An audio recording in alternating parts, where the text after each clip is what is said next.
Wata rana annabi yana tare da sahabbai sai yake cewa da su, an samu jayayya tsakanin wuta da aljanna. Sai dukkansu bayan sun yi wannan sa'insa sun yi kace nace sai suka fuskanci Ubangiji da wasu kalmomi. Nan take aljanna ke cewa ya rabbi mali la yadkhuluni illa du'afa'un nasu wa sakatu. Ya Ubangiji na me yasa mafi yawancin wanda za su shiga aljanna talakawa ne, gajiyayyu ne, raunana ne. Ita kuma wuta da take cewa ya Ubangiji me yasa mafi yawancin wanda za su shiga wuta almutakabbirin wal mutajabbirin mutane ne masu girman kai masu fariya. Dan Ubangiji ya kalli aljanna yake cewa da ita anti rahmati arhamu biki man yasha'u min ibadi. Ke rahmata ce aljanna, ina yi wa bayina rahama da ke ta hanyar sanya su a cikinki. Ke kuma wuta ke azabata ce, ke ukubata ce, ina yi wa bayina azaba da ke ta hanyar sanya su a cikinki.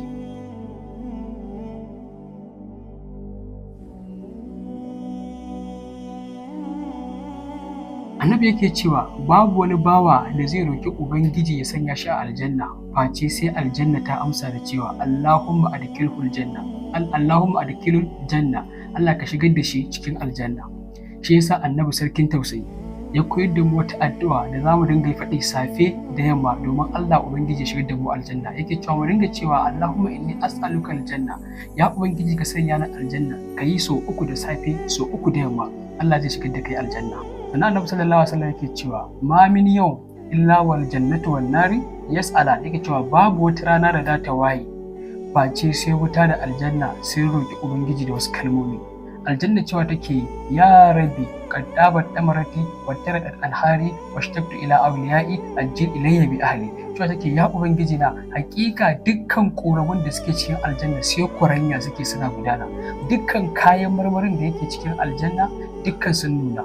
Ya Ubangiji ka gaggauta kawo min abokanai na matsu ka haɗa ni da mutane na. Wace irin wannan abin aljanna da kanta take roƙon Ubangiji ya gaggauta kawo ki, ya gaggauta kawo ka zuwa cikinta. Kullum mu ba abin da muke aikatawa domin mu ga mun shiga aljanna. Shin da wannan abin da wannan jinkiri irin na aikata aikin alkhairi da shi muke tunanin za mu shiga aljanna?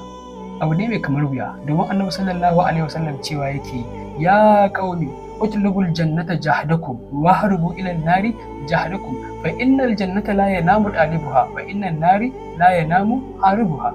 Annabi sallallahu alaihi wasallam yake cewa ya mutane na ku nemi aljanna iya iyawarku sannan ku kaurace wata iya iyawarku fa innal jannata la yanamu dalibuha. Duk mai neman Allah ya sanya shi aljanna ba zai yi bacci ba, sannan duk mai neman Allah ya tsiratar da shi daga wuta ba zai yi bacci ba. Amma in har da irin wannan tunanin ne da irin jinkiri wajen aikin alkhairin mu ne zai yi wuya, abu ne mai kamar wuya ba in ba da rahamar Ubangiji ba.